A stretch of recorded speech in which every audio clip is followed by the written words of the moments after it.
Alam teologi sama juga dalam semua pendekatan ilmu, sama ada yang konvensional, ya. Kita sebut konvensional tu bukan berarti konvensional tu dalam arti kata ketinggalan, tidak. Konvensional tu perbezaan lah. Jadi saya nak mudahkan faham alam teologi dan konvensional. Balik kepada faktor tu tadi tentang struktur, semua kena ada struktur. Dalam apa juga keilmuan kita mesti ada struktur dia. Struktur ni nanti kata lain kerangka dia, macam mana perkara itu berlaku. Manusia ni mesti dia ada dia punya struktur dia. Mesti ada bahagian kepala, bahagian badan, bahagian kaki dan sebagainya, itu struktur. Tapi ada aturan dia. Jadi daripada itu tadi barulah wujudnya sebagai satu proses atau sistem yang lengkap. Jadi sama juga sebenarnya alam teologi mempunyai struktur yang khusus. Struktur yang khusus maksudnya macam mana? Ada permulaan dia. Okey, di mana falsafah dia, di mana hukum yang digunakan. Jadi berbalik kepada struktur alam teologi, kita ada permulaan dia iaitu Y. Kerana alam teologi adalah formula X, Y dan Z. Jadi dia mula dengan Y, ya, dalam bentuk catal Y. Daripada Y tadi dia akan turun kepada Z, dan daripada Z wujudnya X.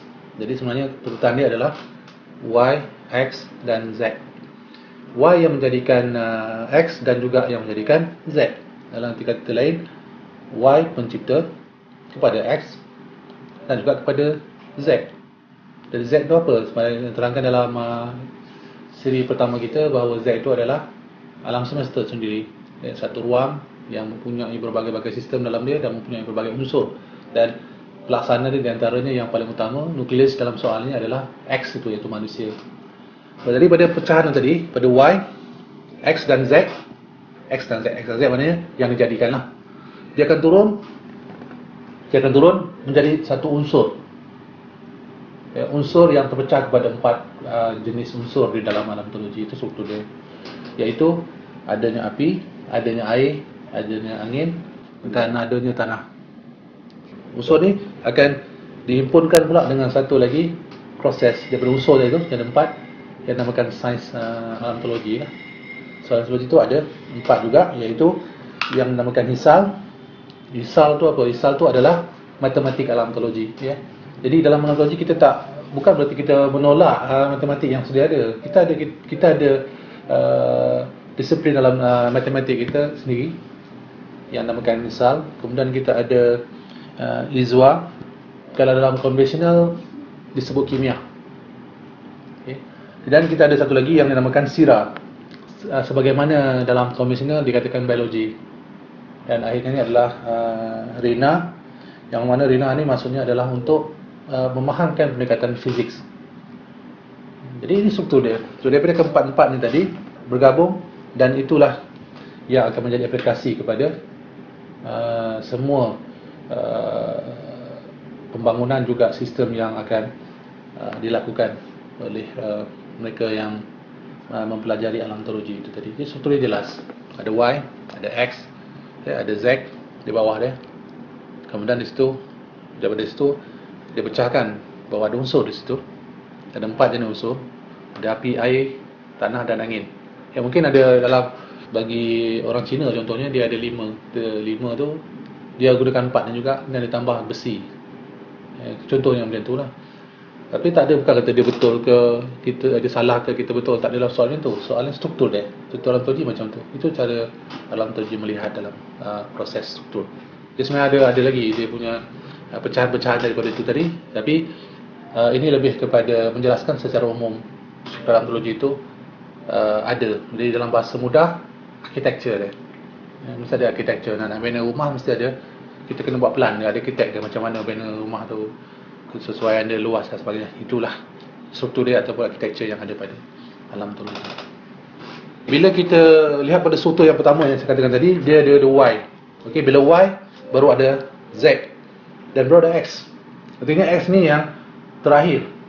Dia adalah yang terakhir dari segi penciptaan dalam proses Z itu tadi. Betul, dalam Z itu dah ada berbagai-bagai unsur yang lain, kehidupan yang lain, ya. Kalau kita akan pergi kepada chapter yang seterusnya, kita akan dapat mengetahui bahawa dalam alam teologi kita ada meletakkan proses kejadian Z. Dia ada 7 peringkat. Jadi dalam buku ni ada penjelasan tu nanti. Jadi bagi mereka-mereka bagi yang nak faham lebih perinci, kena dapatkan buku ni lah. Kerana buku ni saya kupas satu persatu daripada apa yang ada dalam buku ni. Jadi saya tak akan keluar daripada topik yang ada dalam buku ni. Jadi untuk memudahkan tuan-tuan dan puan-puan, dapatkan buku ni dulu. Jadi sambil mendengar dan melihat video ni, sambil tu boleh dapatkan kefahaman yang lebih dalam setiap perincian di dalam tu. Jadi balik kepada faktor Y itu tadi dengan X dan Z. Maka dia ada peringkat pula. Okey, kalau dalam peringkat Y dia adalah ilmu.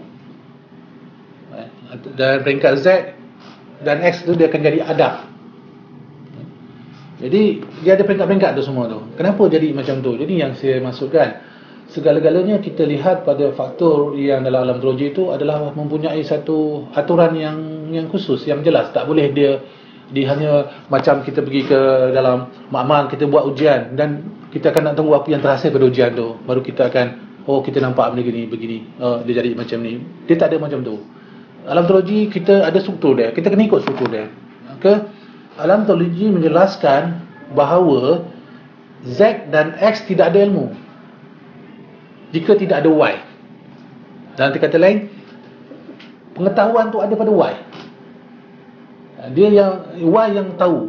Maka yang di antara peringkat X dan Z, dia mendapat pengetahuan.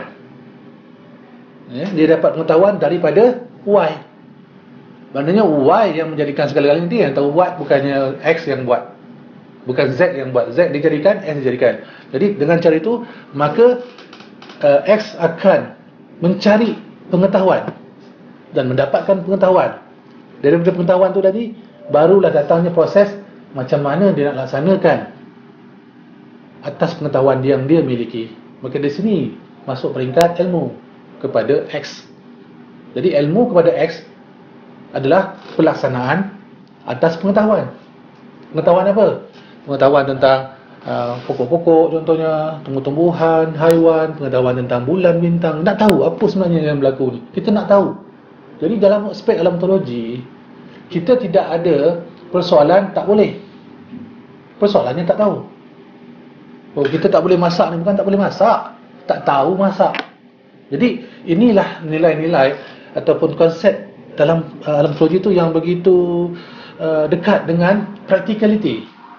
Jadi kita tak boleh kata dia ni tak pandai. Bukan dia tak pandai, dia tak tahu. Okey, contohnya saya akan buat sesuatu. Saya kata saya akan buat pokok ni daripada buah dia masam, dia boleh buah manis. Jadi kita kata macam mana dia boleh buat masam manis? Kita tak tahu. Bukan artinya kita tak boleh buat. Dia boleh buat. Dia hebat. Bukan dia hebat, dia tahu nak buat. Itu konsep yang ada di dalam struktur di antara Y adalah segala-galanya, iaitu ilmu. Yang dikatakan ilmu tu pada kita adalah pelaksanaan. Pengetahuan tu pada Y. Jadi Y yang maha mengetahui. Artinya dia mengetahui segala-galanya. Jadi tanpa dia memberikan pengetahuan itu kepada X, maka tidak ada proses ilmu kepada X. Okey, sebenarnya bila balik kepada alam teologi, daripada dia ada 4 mekanisme X, hukum X ada 4. Kita akan pergi pada perinci, ada dalam buku ni juga. Okey, kita bisa satu. Hukum X ada 4, hukum Z ada 4, hukum Y ada 4. Kita akan sampai topik itu nanti kan. Kita pergi dulu pada topik yang pertama ni. Ini masih peringkat pengenalan lagi. Jadi saya terangkan sedikit tentang hukum X, sebab kita akan terangkan lagi lebih perinci lagi pada sesi video tentang topik tajuk tentang faktor X. Iaitu ada 4. Pertama, ilmu. Yang kedua, adab. Yang ketiganya, kreativiti. Yang keempatnya, ekonomi. Ini hukum yang ada pada X. Maksudnya macam mana? Menjawab persoalan adab itu tadi. Maka adab itu terpakai kepada X dalam lingkungan Z. Maka Z tidak terpakai adab. Yang terpakai adab hanyalah pada X saja. Tetapi kenapa ada dalam X? Sebab adab itu adalah hubungan di antara X dengan Z. Adakah dia menepati kapasiti ataupun dia melakukan berdasarkan kapasiti yang sepatutnya, ataupun dia hanya melakukan sesuatu tu atas diri dia, mana dia tak peduli orang lain. Dia contohnya dia nak makan buah tu, dia ambil lah buah tu, tak dapat buah tu dia potong pokok tu, dia tebang pokok tu tumbang, tapi dia dapat hasil buah tu, tapi kesan dia tadi tu. Jadi adab ni bukan dalam arti kata jalan depan orang tundukkan tangan kan, tu bukan macam tu. Itu ya betul dalam konsep budaya, tetapi dalam konsep scientific science dia adalah meletakkan setiap sesuatu itu pada posisinya. Begitulah adab. Bila kita berada pada tempat yang betul, meletakkan sesuatu itu dengan cara pada tempat yang betul, maka kita mendatangkan satu nilai yang dinamakan GSP di dalam alam teologi. Maka nilai GSP harmonic pattern. Bila harmonic pattern maksudnya setiap yang terlibat di dalam proses, sama ada dalam interaksi atau komunikasi ataupun dalam pelaksanaan kehidupan, masing-masing dapat bahagian masing-masing. Maka disitulah yang dimasukkan adab di dalam faktor X itu tadi. Jadi X kena ada ilmu yang pertama, baru ada adab. Dia tidak boleh ada adab dulu tanpa ada ilmu. Apakah itu ilmu? Ilmu adalah pelaksanaan kepada pengetahuan. Jadi tuan-tuan dan puan-puan, bila kita buat sesuatu, maka kita mendapat ilmu. Jika kita mendengar sesuatu, kita mendapat pengetahuan. Jadi konsep ni kita kena jelas. Jadi adab adalah satu daripada hukum X. Nombor dua. Nombor yang pertama, dia mesti ada ilmu dulu. Jadi nak hidup di muka bumi ini, kita kena ada ilmu. Apakah maksud ilmu? Tahu? Bukan. Maksud ilmu melaksanakan pengetahuan. Berarti kita kena ada proses untuk melaksanakan apa yang kita tahu, baru kita berhidup dekat bumi. Kalau tidak, kita duduk je lah. Maka kita tidak akan lakukan apa-apa. Kita minta orang lain yang melakukan untuk kita. Jadi itu bukan ilmu, itu pengetahuan bagi kita. Apa yang orang lain buat itu adalah pengetahuan bagi kita. Dia beritahu kepada kita, buah ni begini-begini sekian-sekian. Jadi kita kena pergi dan kita kena menilai, dan kita membuat sesuatu, sama ada kita petik dia, kita makan dan kita rasa sendiri, baru dia menjadi ilmu bagi kita. Ini konsep ni kena ada, barulah sampai kepada faktor adab itu tadi. Jadi bila kita dah ada ilmu, maka kita ada adab.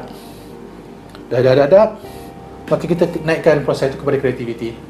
Daripada kreativiti tadi berbalik pada ekonomi. Maka akhirnya tadi alam teologi dari struktur yang dijelaskan daripada awal, dia mesti ada ilmu bagi X, dan akhirnya dia mesti ada ekonomi. Ekonomi dalam arti kata apa? Mempunyai proses yang boleh memberikan manfaat dalam bentuk kehidupan. Ekonomi ni artinya mempunyai nilai, tambah nilai kreativiti tadi pada setiap sesuatu perkara, sama ada dalam produk, sama ada dalam sudut sistem ataupun dalam sudut pentadbiran dan sebagainya. Itu konsep yang kita kena faham. Jadi adab tu saya akan sentuh secara perinci pada topik yang akan datang.